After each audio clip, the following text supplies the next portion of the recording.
trilha, tá? E não bote polêmica, não. Bote uma outra, qualquer outra trilha, tá? E eu quero que você bote aí, por favor, o nosso zap 7199860008, que a gente vai falar agora desse fato, né? Na verdade, parou o Brasil, tá? Esse acontecimento que foi a partida do Silvio Santos, o maior comunicador que esse país já teve, tá?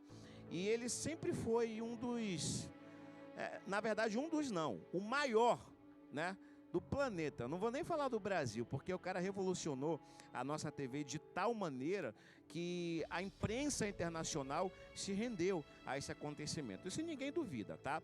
Agora é o seguinte, o que muita gente não sabe é de tantos acontecimentos e tantas curiosidades que aconteceram na trajetória do Silvio Santos, né, como candidato, político e empresário. Tem uma história que o Brasil inteiro já sabe, o Brasil inteiro abraça e tem que saber, tem que entrar inclusive para os livros de história, tá, do nosso país, a trajetória desse que foi o maior empresário da comunicação brasileira. Tá no ponto aí, vocês vão conhecer agora algumas curiosidades que o grande público, muita gente, nem sonha e vai surpreender agora. Pode soltar.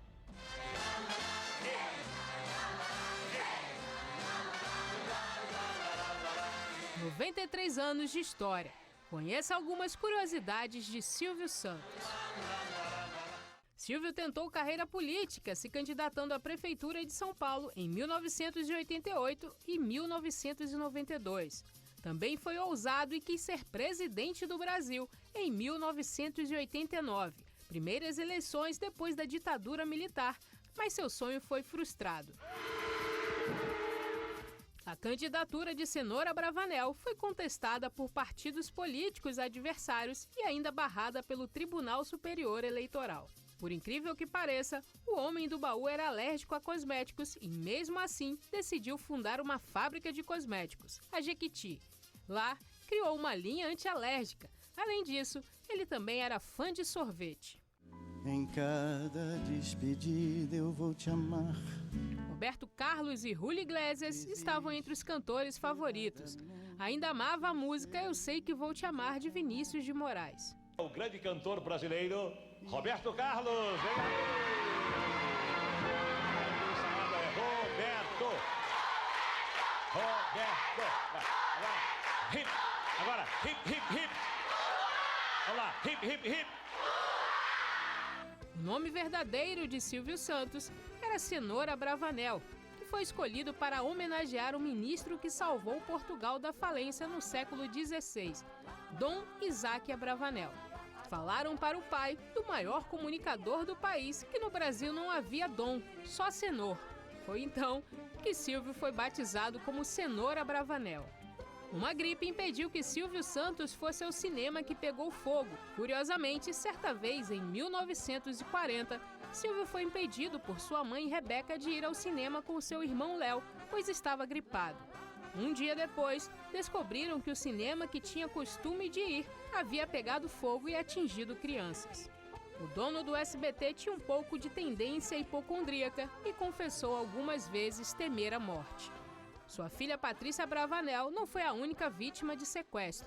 Em 1992, sua irmã Sara Bravanel, diretora regional do SBT, foi parar em mãos de criminosos.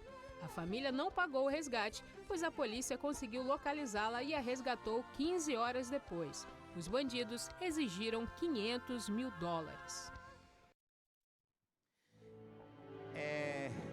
Na verdade, eu estava acompanhando, né, toda a cobertura da partida do Silvio, e aí eu estava vendo, né, o neto dele, o Thiago Abravanel, falando que a família se surpreendeu da cobertura, que todas as emissoras de televisão pararam a programação para não só noticiar, mas mostrar toda a trajetória, né?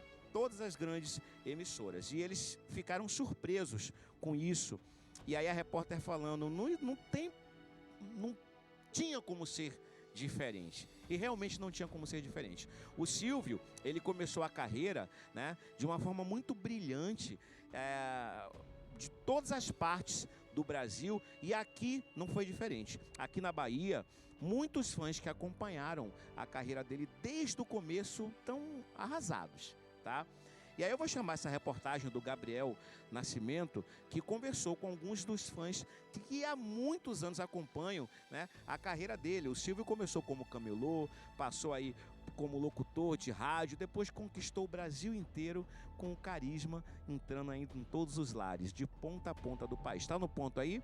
Pode soltar. As nuvens carregadas pareciam refletir a dor de milhares de fãs e admiradores em Salvador. Gente como o seu Romildo. Na casa dele, as referências ao ícone da televisão brasileira estão por todo lado. São quase 300 revistas sobre a trajetória de Silvio Santos e do SBT. Eu me inspirei muito nele, sabe? Pela persistência, pela simplicidade e principalmente pela humildade. E foi nesse relato dele que eu lutei, me formei, cheguei a lecionar, fui professor. Contínuo para os negócios, Silvio Santos investiu em vários segmentos e inspirou brasileiros a serem tão versáteis quanto ele. É o caso da marca de produtos de beleza e perfumaria Jequiti, que incentiva mulheres a empreenderem. Dona Alice é consultora Jequiti há quase 2 décadas. Ela conta que a admiração pela estrela dos domingos foi herdada da mãe. Desde quando era menina, mocinha, lá no Rio de Janeiro, minha mãe comprava muito carnê, né? Aí depois eu fui crescendo, né? Aí vim para cá, para Bahia. Não tinha outro programa para mim, né? Só tinha o programa Silvio Santos. Já me aprontava cedo, não tinha saída, não tinha passeio. Dia de domingo, na hora certa, ninguém me tirava de casa. Era para sentar, era Silvio Santos até meia-noite. O baiano Dino teve sorte. Ele chegou a ficar cara a cara com Silvio Santos, quando trabalhou como produtor no SBT. E aí eu tava no corredor passando, aí Silvio Santos veio, né? Aí eu parei, aí ele falou, quem é você? Eu disse, eu sou figurante. Aí ele vai ser ator, menino, e bateu no meu ombro. Isso daí, hoje eu sou ator, graças a Deus, isso me inspirou, né? Ele nos dava força pra gente não ficar naquela mesmice, naquilo que a gente queria, a gente crescer cada vez mais. Nas redes sociais, autoridades baianas lamentaram a partida de Silvio Santos. O governador Jerônimo Rodrigues disse que o legado do apresentador viverá para sempre. Já o prefeito de Salvador, Bruno Reis, afirmou que Silvio marcou gerações e revolucionou o entretenimento no Brasil. Artistas como Ivete Sangalo também homenagearam o empresário. A cantora baiana relembrou os momentos com o comunicador. Aí me lembra que ele me chamou no escritório dele. Quando eu entrei, ele, você tá aí? Aí eu sentei ele, mas você é muito inteligente. Gostei de você. Você é um menino inteligente, você tem que fazer televisão. Sem medo de apostar no novo, Silvio Santos criou uma marca própria e eterna. Eu fiquei muito triste, porque ele era a diversão. A minha diversão era Silvio Santos. É a minha diversão. E é como a família pede, né? A família pede que o Brasil inteiro, eles publicaram uma carta, né, para o grande público, pedindo que o Brasil não deixe, né, que o legado se apague. Nunca que isso vai acontecer. E a família Abravanel vai levar esse legado aí. Daqui a pouco a gente...